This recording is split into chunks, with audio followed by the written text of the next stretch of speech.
Hello, hello, and welcome back to Fueled by Insanity. We're here with all of our friends, the only characters that matter. I don't know why, but Ted and Marshall, they're not hitting it for me, but I do really enjoy Darren, Sheen, and Tracy. Oh, what was the Kitsune's name? I don't know, he's too much of an edgelord for me. And not in like a fun way, right? He's no Shadow the Hedgehog, as it were. Before I could get to any of my revenge, the lights dim, and so we all turn our attentions to the screen as we wait for the movie to start. I think I'm in a better mood after all that.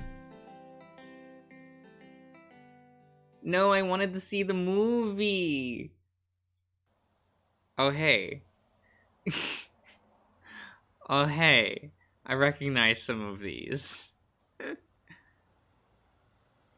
A goodest lad. a really good... Hey, look, the other Minotaur is here. Anyway, after the movie ends, Sheen and Tracy stay inside to take a look around to the other movies that are out. Despite feeling anxious about it earlier, watching Wishing Star has me excited to come back and watch another later this week. That movie was so good! I can't believe they all survived. I thought for sure that, when Kelsey got lost, they'd never see her again. Was still dumb for her to go off on her own. I mean, I completely get why she did it. If everyone went together, they would have all got lost. It also would have slowed her down if they had to focus on keeping everyone together. At least it just being her. She didn't have to worry about how everyone else was doing. Yeah, well, I think it's stupid to split off like that. Is this foreshadowing? They should have brought their reserves with them anyway. Would have been much safer. And they could have waited it out instead. Yeah, well, it worked out, didn't it? Yeah, but I think they should have been more careful. They were on a mountain, in a blizzard. I don't blame her for doing what she thought was best. If that was up to us up there, I would have done the same. If that was up there, you wouldn't need to, because we would figure things out together, instead of having people go off on their own. Okay, but that would make a boring movie. We aren't trying to make a movie. You really know how to kill the hype, don't you? Darren says nothing at first, worrying me that I maybe shouldn't have said that. To my surprise, however, he does something I have not seen him do ever.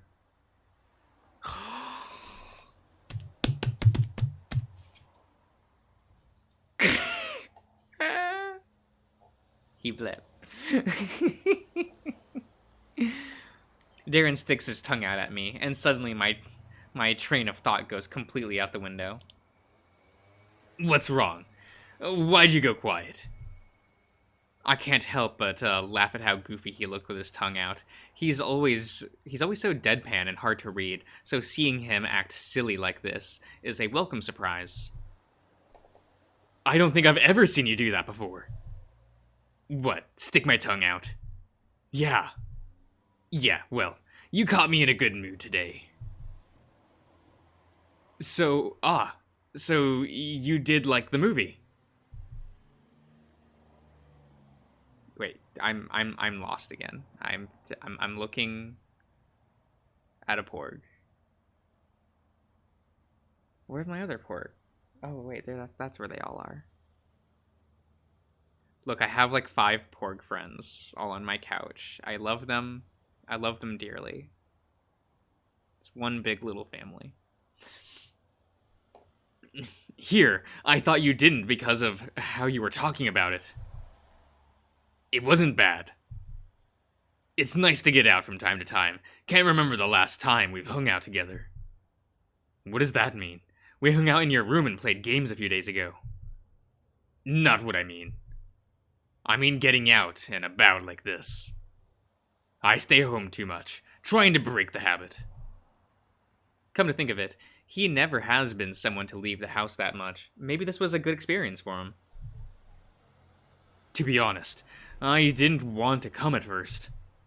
You know, plans kept changing and I got really nervous and stuff, and I don't know why. But it was fun hanging out. Thanks for getting me out of the house too.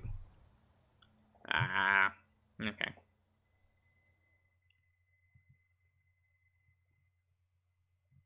That was fun. That was fun. Imagine choosing to hang out with Ted. You wouldn't be able to see the blip.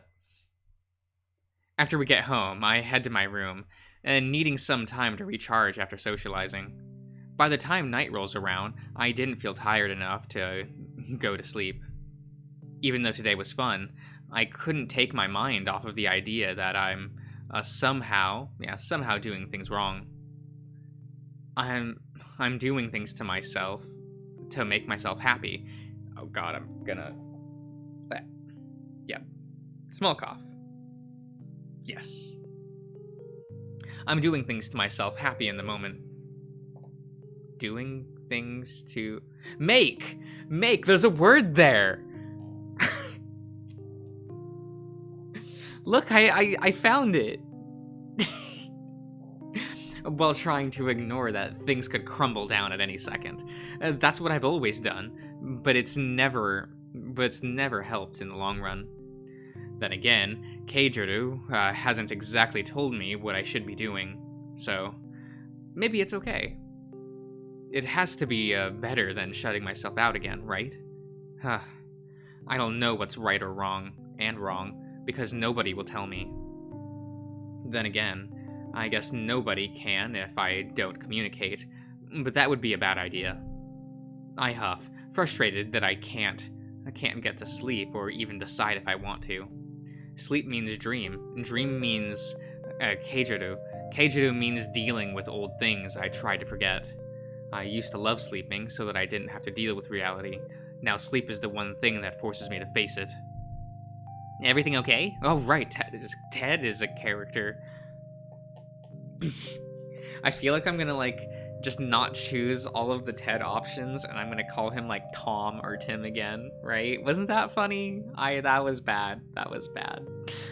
I look over at Ted, who's currently sitting in the chair in the corner with an open book in hand. I almost forgot he was there since he's been so quiet.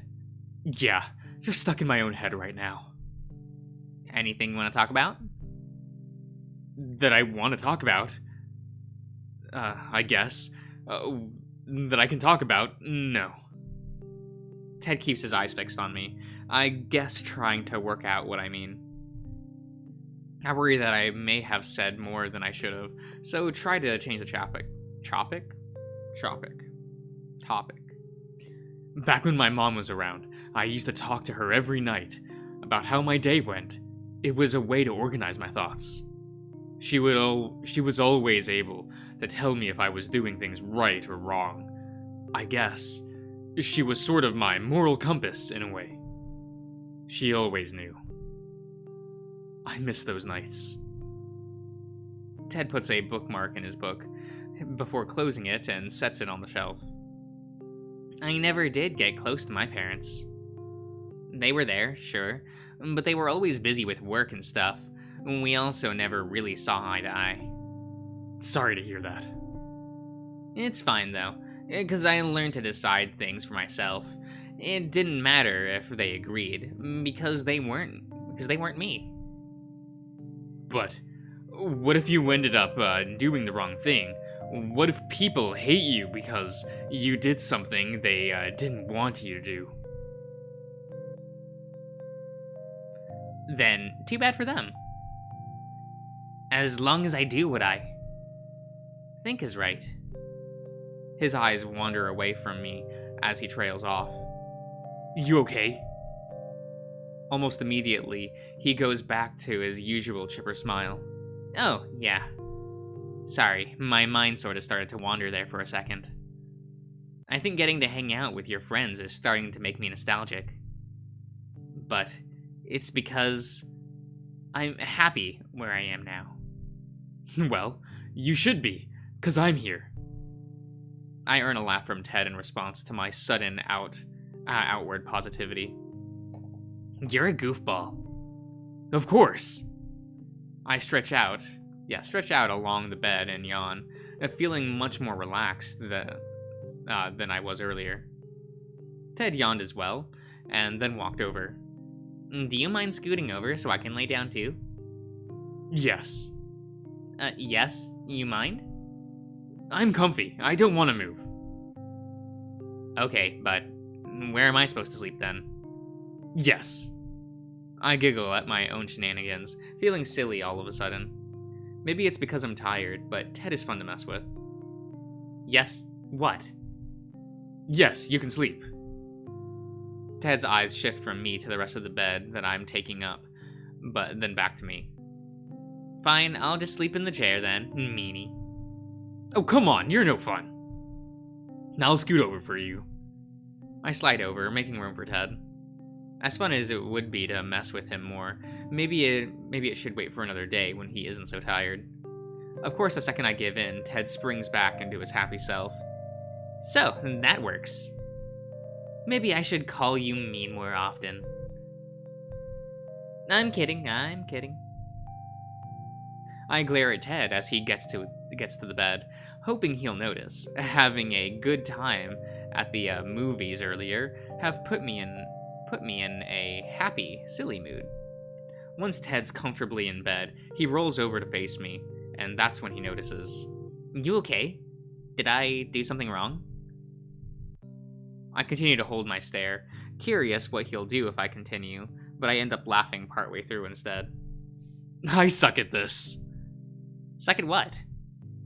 I wanted to see what you would do if I glared at you, but I'm so bad at pretending to be mad. Wow. I can't believe you were trying to make me feel mean for calling you mean. Of course. You're fun to mess with. I stick my tongue out at Ted, only to be hit by the one thing that can counter it. Boop. Terrible. Ted pokes my nose with his finger, but just like he kept doing back at the arcade. You booped me. Ted nods. I guess you win then. Ted lets out another yawn, causing me to yawn as well. On one hand, I could try keeping Ted awake to talk to him some more, but on the other hand, sleep sounds good. Despite how little I've known Ted, I feel comfortable around him. I may not be as close to him as I have been with some of my other friends, but I'm still happy to have him around. Okay. Dream time. Whoa! Look at this place. Look at this not arcade rave party. I find myself in a large, dark room filled with obstacles outlined in neon lights. I recognize it immediately as the laser tag area from the arcade. Oh, okay. At least, this is how I've always imagined it would look, had plans not backfired both times I attempted to go. I'm about to take a look around when my ears pick up the sound of someone walking up behind me. I turn around. Well now, this is most certainly a delightful change of scenery. Sure enough, it's Keijiro. A change of pace, every now and then is good. Care for a game? Is this for real? Is Keijiro the Kitsune? Yep. Who's done nothing but remind me about Caleb repeatedly this past week, asking me to play laser tag with him. Can we even do that in a dream? I don't see why not. Anything is possible after all. I guess so. But there's only two of us, right? Won't that be kind of boring? Who says we can't bend the rules? I notice Keijiro smile when he says that, even if it's only slight. There's nothing stopping us from summoning waves of mindless drones to defend ourselves against. I don't think that's how laser tag works. Keijiro sighs. Like I have said, this is a dream. Your dream. We can do whatever we want. Though, I suppose if you prefer, we can imagine this intruding,